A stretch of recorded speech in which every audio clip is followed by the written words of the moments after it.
дуруд бинандагони гиромӣ, имрӯз хостем нафареро ба барнома даъват созем, ки таи 2 сол аст ба риштаи паркур машғул ҳастанд ва шогирдони зиёдеро аллакай тавонистанд, ки ба паркур ҷалб намоянду онҳоро аз нозукиҳои ин ришта бохабар созанд. Ва ин нафар ҳастанд Муслим Назаров. Хуш омадед Муслим ба барнома. Ташаккури зиёд. Дуруд ба онҳое ки имрӯз моро тамошо мекунанд. Хеле хушҳолам, ки ба барнома моро даъват кардем. Хуб, сипос.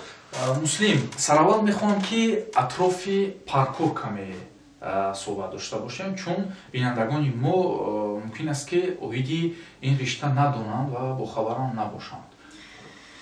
Бале, паркур аз калимаи фаронсавӣ, яъне паркурст, ҷойивазкунии пурсурат ва гузариши монеаҳо мебошад. Дар Тоҷикистон ин навро Искандар Раҳимов таъсис дода, ҳоло бошад Федератсияи паркур кор мекунад.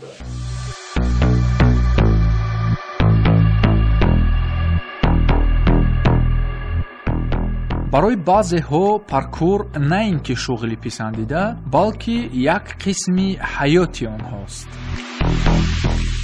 дар бисёри маврид ҳунарпешаи маҳбуби синамо Давид Беллро илҳомбахши ҳазорҳо муштоқони паркур меҳисобанд. дар хурдӣ Давид ба падару бобояш, ки сухторхомӯшкун буданд, бисёр тақлид мекард. Давид Белл намехоҳад, ки паркурро ҳамчун навъи варзиш ҳисобанд. ба ақидаи ӯ шахсоне, ки ба паркур машғуланд, миёни ҳам рақобат намекунанд. дар баъзе аз мактабҳои Британияи Кабир паркурро дар соатҳои дарсии тарбияи ҷисмонӣ ҳамроҳ кардаанд. дар баъзе аз манобеъ омадааст, ки паркур аз Фаронса рӯнамо шудааст. ашхосе, ки ба паркур ба таври касбӣ машғуланд, тавсия медиҳанд, ки қабл аз ин ё он амали паркурро иҷро намуданд, албатта бояд бо ягон нафари таҷрибадор ё дар умум бо мураббӣ иҷро кунанд, чун паркур бисёр хатарнок аст ва метавонанд осеби ҷиддӣ бинанд.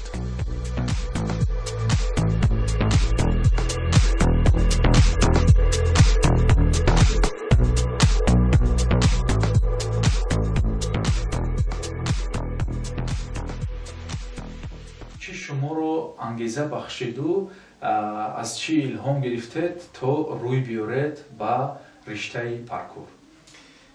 ман кӯдакӣ ба чанд намуди машғул будам ва ягон ростӣ таби дили шумо набуд? таби дили ман набуд. баъд наворҳои видеои ҳамин паркурро тамошо карда, яке аз онам кинои вай тринадцати район. баъд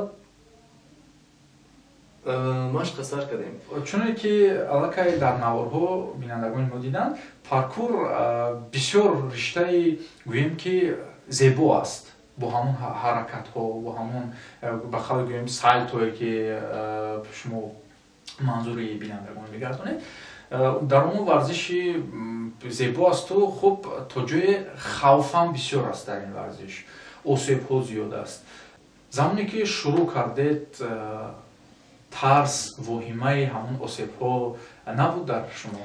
бале, ҳамаи одамое ки ин риштаи паркурро сар мекунанд, албатта тарс доранд. барои тарса ғалаба кардан, вале аз прогрессияҳо ва одами таҷрибадор бояд ҳамроҳаш кор кунад.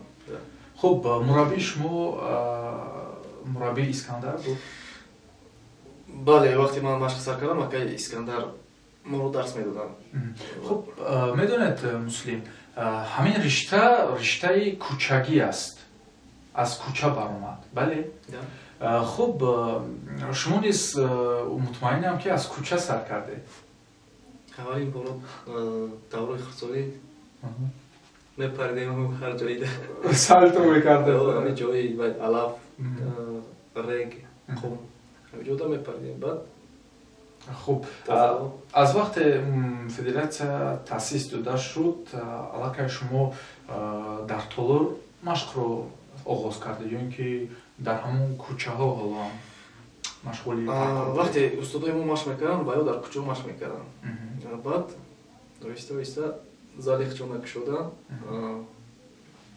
моро дурова кашк машқ кардем, моро ёд доданд. хуб аз ҳар ҷо ба қавле гӯем ки ин ҷо сухан мегӯем мехоҳам каме оиди машғулияти мураббигиятон сухан гуфта бошед. мураббигӣ чӣ гуна аст дар ин риштаи пур аз хавфу хатар? бале дар вақти машқ яъне масъулият зиёдтар ай хатарам вақте шогирдои нав меоянд камтарак хатарнок зал монда вай мат мегем чизои вай таҷрибаи варзишӣ барои ҳамин паркур. бале дар болои ваё ягон одам хавф намебинад уҷода чӣ мекунанд мепаранд. дорем бо вай препятствие ки уже агар камтарак беаҳамияти кунӣ ягон хавф пайдо мешавад. бале хуб чанд шогирд доред тақрибан?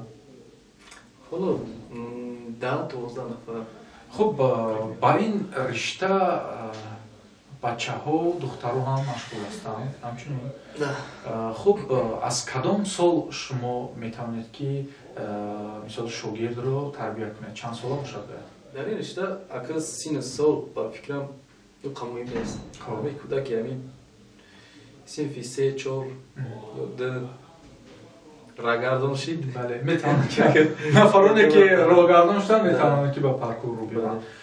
хуб вале аз хавфу хатараш бояд гӯем ки сарфи назар набояд кард ва ҳамроҳи мураббӣ бояд тамринро бароҳамонд. хуб муслим агар ягон лаҳзаҳои ҷолиб лаҳзаҳое буд ки мисол ба хатогиҳо рӯй овардеду боиси хандаи бисёриҳо шуду хуб ман лаҳзаҳои ҷолиб буданд дар фаъолияти шумо? лаҳзаҳои ҷолиб дар вақти тамрини мо ҳар рӯз мешавад як рӯз одамо пурштаги буданд зал монданд. ман бояд вай дашагат стени меган яке рафтам ки передумат кардам ба сар омадам задам ҳама хандида. осеб набардошт? не ягон.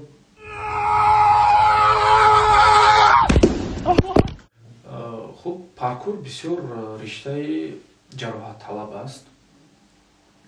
ҳама он дарду осебҳо шуморо дилсард аз касби интихоб кардаатон накардааст ё намекунад? не вақте ки ҳамин намуди ҳамин навро ҳамин нав ба ту мақулае меғалтӣ бо мехезӣ бо мепарӣ то нағалтине ки дами нав бояд ғалтӣ баъд ёд мегирӣ.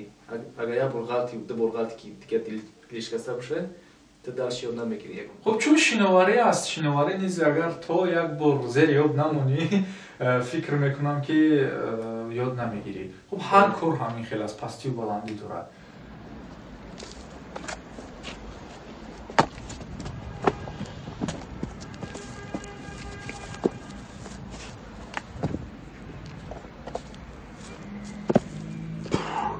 хуб муслим ин ришта аллакай ба таври гӯем ки расмӣ пазируфта шудааст ҳамчун риштаи варзиш ва дар аксар давлатҳо аллакай мусобиқаҳои мухталиф гӯем ки баргузор мешавад. дар тоҷикистон ягон мусобиқа аз ин ришта аллакай шумо доир кардед ва ё дар ягон мусобиқаи дигари байналмилалӣ иштирок кардаед? дар тоҷикистон мо план дорем ки яъне мусобиқаро гузаронем ва дар мусобиқаи ҷаҳонӣ як 2 сол пеш мусобиқа яъне онлайн мусобиқа гузашт ҳангоми бемориҳо. бале хуб ки дар он ҷо рафиқои мо 2-3 нафар иштирок карданд ва ҷойҳои яъне ин якумин иштироки ваё буд. ҷойҳои чандум? чорум гирифтана я дар ҷои чорум гирифт. хуб хай дигароша ҳисоб мақсад хуб дар рейтинг қарор гирифтанд? рейтинга промада. хуб беҳтарин ҷо нагирифтанд. чӣ нақшаи шумо дар ояндаи наздик аст мусобиқаҳоро баргузор кардан? бале ният дорем дар ин мавзӯъ бояд ҳамин моҳҳои наздик ягон мусобиқа яъне тоҷикистон гузаронем.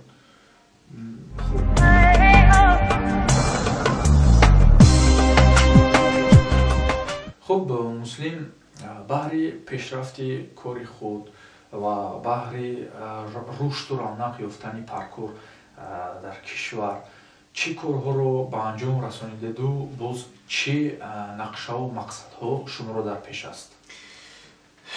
мақсадҳое ки мо доштем, яъне баъзеашонро рӯи амалӣ кардагим. мақсади аввалин дараҷаи мо, яъне ин таъсиси федератсия дар Тоҷикистон буд. ҳоло бошад ин федератсия мебошад. ва дуюм толори варзиши ки мехостем дар толорҳо яъне тамрин диҳем. ҳоло бошад дар яке аз завқҳои шаҳри Иксфит дарс тамрин додистем. сеюм, яъне барои нафарони камбизоат ки яъне шароит надоранд, вайро мо дар ҷойҳои муайян ва вақти муайян ҳар ҳафта рӯзу якшанбе мо ройгон тамрин додистем. хуб, беҳтарин иқдом пиромони ҳамон ки дасти ниёзмандонро, нафароне ки мисол шароит надоранд ба толори варзишӣ рафта машқ кунанд, ройгон машқ меомӯзед, ин бисёр хуб аст. хуб, барои оянда дар корҳоятон мо ба шумо барор мехоҳем бигзор ки ба мақсадҳое ки дар пеш мондаед бирасед ва ба шумо муслим ташаккур мегӯям ки дар ин рӯзҳои сард вақт ҷудо карда ба барнома ташриф овардед. хуб, миннатдориамро ба шумо мерасонам. ташаккур ки маро дар барнома даъват кардед. хеле суҳбати ҷолиб буд. ба шумо ҳам низ дар оянда барор мехоҳем. ташаккур.